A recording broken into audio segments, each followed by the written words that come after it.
Tony. You all know him. Everyone Antonio, who's Tony. watching probably knows who you are. Yeah. My hubs. At this point. Yeah. So, yeah, we just wanted to talk about our trip. And so, how did the flight go? The flight went pretty smooth. Flight was smooth. Yeah. We got neck pillows. We did. That helped. Get a neck pillow. Neck pillow for the win. Yeah, when we got here, we were a little confused because it wasn't very green. Oh yeah. When we were flying over. So this is the very end of the dry season. The end of their dry season. So it's very dry.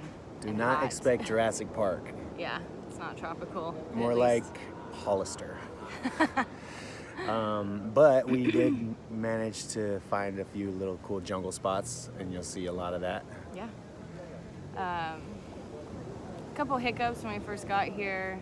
I forgot to call my bank and tell them I was going to be in Costa Rica, so I had to deal with that at the car rental place. And then our key wouldn't work. Our key was giving us a hard time at our Locked Airbnb. ourselves out of our Airbnb on our first morning. So had to call the owner. And yeah, it was all good. We made it through, but just a couple of hiccups.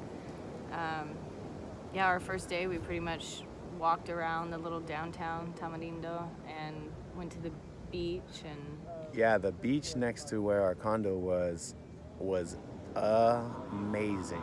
Yes. It's called Playa Langosta, which means lobster beach, and it's basically like this long, I want to say like a slough, kind of like a inlet. I don't know what you would call it. It's like where when it's high tide, it kind of like washes out all of this area, and then when the tide goes out, the whole area is just sort of left with a bunch of pools of like bathtub warm water.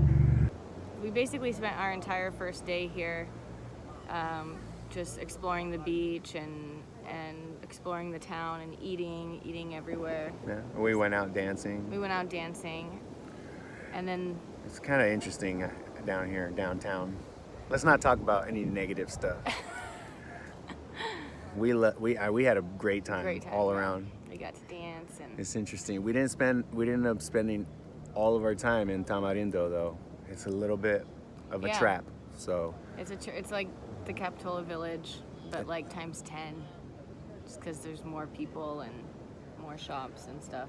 Yeah, I don't know what to compare it to. It's intense. It's every few blocks you're getting hit up by vendors of all sorts. Legal and illegal. Legal and illegal. And you know, it's rapid fire, trying to get your attention, trying to get your dollar. So the next day, he suggested that we go exploring a different town, and we decided to go to this little town called Santa Cruz here. Yeah, man. Santa Cruz, Costa Rica, which is about 30 or 40 minutes from where we are staying. And it's all locals. Yes, pure locals. All locals. Our goal was to go and try and find some sloths. So we were being told everywhere that we're on the wrong side of Costa Rica to see sloths, and that we're not going to see any animals. And my whole goal for the trip was to see a sloth.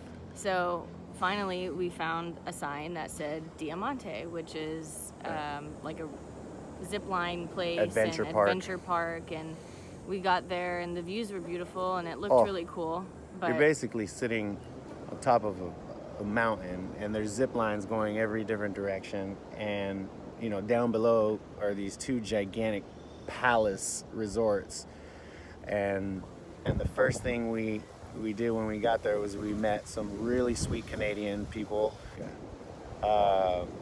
They told us that basically the only sloth that's there is always up in the tree. It never comes down. You can't hold them. You can barely see them, and it's sad because they're all caged. And they're basically in giant cages. So it's sad. They said, don't waste your time or your money here. They told us of this little hole-in-the-wall place. Yeah, they said, don't spend your money here. Go to Bihagwa. They said, go to Bihagwa. It was like 3 hours driving, it was a long, 2.5 hour drive, up into the hills. But as we're getting closer, we know we're getting closer to where the dot was on our map. It's the weather starts to change. It gets really cloudy. It gets more green and lush everywhere. It starts to feel like what we expected Costa Rica to be like.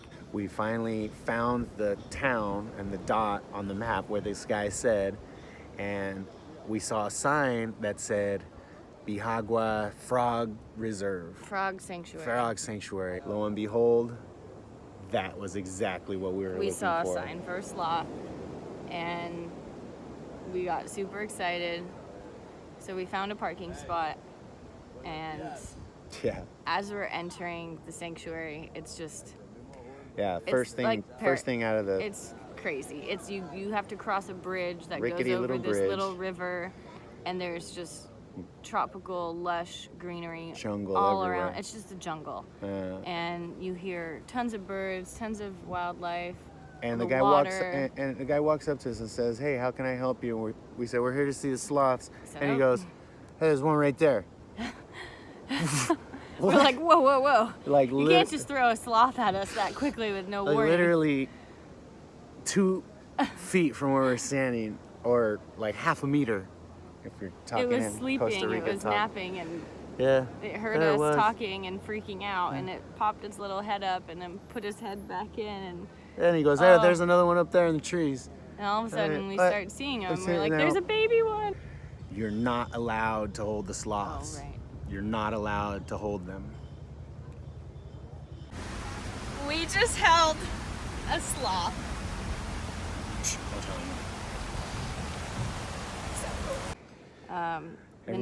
Everyone kept telling us about Playa Flamingo. Playa Flamingo, yeah, Playa it's Flamingo. beautiful. Playa Flamingo. So the next day we drove out to Playa Flamingo. Ugh. White sand, just gorgeous views. You're in a little cove, and it's like, Temperature of the water. It was just, we were swimming in the water, playing in the water, body surfing, and something we never do. The water is just Gorgeous. perfect here. No one here knows anything about a wetsuit. No. Great day. Then we came back. We had a bunch of really good food while we were here. Oh yeah, that was the main goal for the trip. Also was to have lots of good food. I mean, just the breakfast we kind of scored on every day, pretty much. Found a really cool breakfast spot here called Rumors. You know, it was very Americanized, but it felt like we were at Very home. trendy. Very trendy, The very cool. decor We and- liked the music and the decor. Ooh, remember that Italian place we ate at? I'm really happy that we had this experience and got to see, and it just makes me want to travel more and makes me want to, you know. Yeah, I mean, we do had a this blast. again. I think for me, the best part of the trip was just getting to spend, 24 hours a day with you, and just, obviously not having to think about work the next day or, just appointments or schedules or just anything, but just being together, enjoying the weather, and, good food, Resting. relaxing. Yeah. Yeah, Good it's memories. Can't wait for our next trip. Yep.